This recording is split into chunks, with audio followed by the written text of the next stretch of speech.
Hello everybody, it's RV.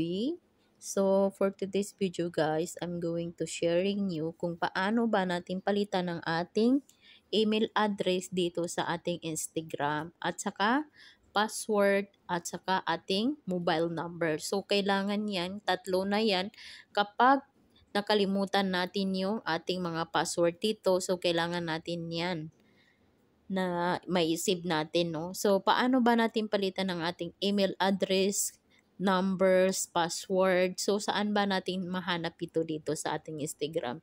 So, ito, i-click nyo itong tatlo sa taas. Then, magbunta kayo dito sa setting. O, ayan na. So, kapag nandito na kayo sa setting, makikita nyo ito yung security. Ayan.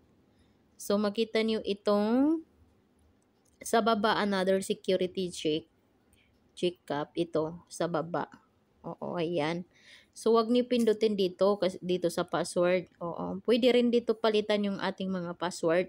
Pero kapag kailangan yung ating dati, so nakalimutan nga natin, so kailangan nating ma-reset gamit ang ating Facebook. So, magagamit lang natin ang ating Facebook kung parehas ang ating email address sa ating Facebook at saka ating Instagram. So, hindi natin yan mapalitan kung hindi ma-reset, hindi natin magamit itong Facebook na to dito sa baba kung hindi ito konektado. So, ito, pindutin nyo itong security checkup.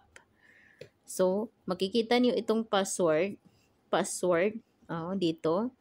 So, ayan, dito sa unahan, yung dati yung password. So, at saka bago yung password. So, ayan. So, at saka dito sa email address, so saan ba natin makita? So, dito nyo lang palitan ang inyong mga email address dito. So, i-click nyo lang itong mga next na yan. So, mapunta na kayo doon, may save nyo na. So, at saka yung phone number. So, pindutin nyo lang itong number. So, may save nyo na rin yung number. So, next nyo na.